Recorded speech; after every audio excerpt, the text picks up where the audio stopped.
नीतीश की छवि को कमजोर कर दागदार बना रही है आरजेडी। नीतीश राज में अब अपराधियों को मिलने लगी है खुली छूट।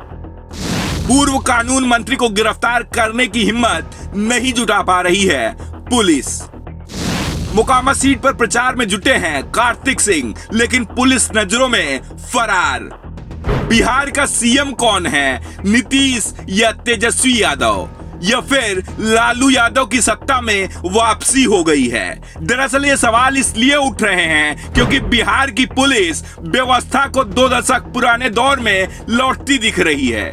बीजेपी नेता तो खुलकर जंगल राज का आरोप लगा रहे हैं। जेडीयू के पास इन आरोपों का जवाब नहीं सूझ रहा है, इसलिए वो जवाब भी नहीं दे पा रहे हैं। सवाल पूछने पर जवाब आता है कि बीजेपी के पास से सत्ता चली गई है, इसलिए बौखलाहट में आरोप लगा रहे हैं।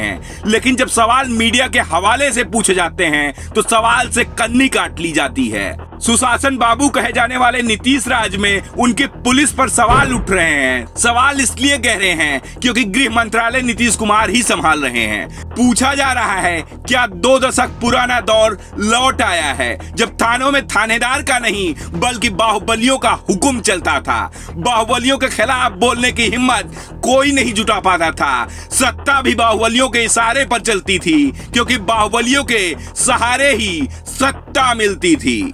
इस बीच मोकामा विधानसभा सीट पर उपचुनाव का ऐलान भी हो गया है। सत्ताधारी दल अपने एक बाहुबली नेता की जरूरत चुनाव में पड़ रही है, लेकिन ये बाहुबली नीतीश कुमार की कानून व्यवस्था के लिए सबसे बड़ा सवाल बन गया है। दरअसल बात बिहार के पूर्व कानून मंत्री कार्तिक सिंह की है। नीतीश कुमार ने उनमें ऐसी योग्यता देखी कि उन्हें अपनी सरकार में कैबिनेट मंत्री बना दिया और कानून मंत्रालय की जिम्मेदारी भी सौंप दी। लेकिन कार्तिक सिंह की सबसे बड़ी योग्यता ही कानून को अपने अंगूठे पर रखने की थी।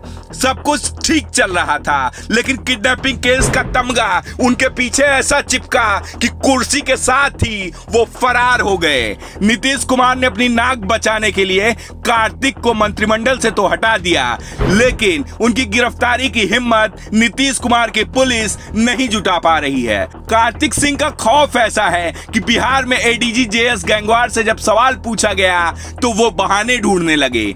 जवाब दे रहे हैं कि आप लोग अचानक ही किसी व्यक्ति को लेकर सवाल कर देते हैं।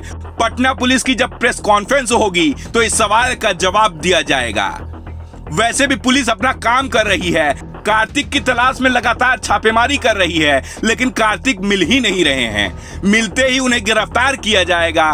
कानून सबके लिए बराबर है, किसी को छोड़ा नहीं जाएगा। दूसरी ओर मोकामा में कार्तिक की तस्वीरें जमकर वायरल हो रही हैं। तस्वीरें ताजा ताजा खींची जा रही हैं और सोशल मीडिया पर वायरल की जा रही हैं। दावा किया जा रहा है कि अनंत सिंह के मास्टर साहब कार्तिक सिंह मोकामा उपचुनाव की फील्डिंग सेट करने में व्यस्त हैं। आरजेडी ने अनंत सिंह की पत्नी नीलम देवी को उपचुनाव में टिकट दिया है और उन्हें जिताने की जिम्मेदारी कार्तिक सिंह के कंधे पर है। जाहिर है आरजेडी को उपचुनाव जिताने की जिम्मेदारी जिस व्यक्ति ने उठाई है उसे चुनाव से पहले गिरफ्तार करने की हिम्मत नीतीश की पुलिस नहीं जुटा पाएगी।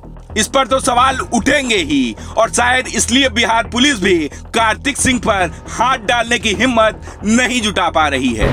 मोकामा सीट के लिए नामांकन का काम शुरू हो गया है। जब अनंत सिंह चुनाव लड़ते थे तो उस समय भी कार्तिक सिंह के ऊपर ही उनके चुनाव संचालन की जिम्मेदारी होती थी। अब अनंत सिंह जेल में हैं। कोर्ट ने उन्हें सजा सुना दी है, जिस कारण से उनकी विधानसभा सदस्यता भी चली गई है। उनकी सीट पर ही उपचुनाव हो रहा है। महागठबंधन के लिए मोकामा सीट साख का सवाल बन गई है। अगर ये सीट हार गए तो 2024 के लिए चुनौती बड़ी हो जाएगी। महागठबंधन ही मुश्किल में फंस जाएगा और मोकामा अनंत सिंह का गढ़ है। इसलिए नीतीश कुमार की पुलिस अनंत सिंह के खास मास्टर कार्तिक पर हाथ डालने से डर रही है। इसलिए पटना पुलिस की छापेमारी पर भी सवाल उठ रहे हैं। पूछा जा रहा है, जब मास्टर कार्तिक खुलेआम काफिला लिए घूम रहे हैं, लोगों से संपर्क साध रहे हैं, आरजेडी के लिए प्रचार कर रहे हैं, फिर पटना पुलिस उनका सुराग क्यों नहीं लगा पा रही है? ब्यूरो रिपोर्ट, द नव दर्पण न्यूज।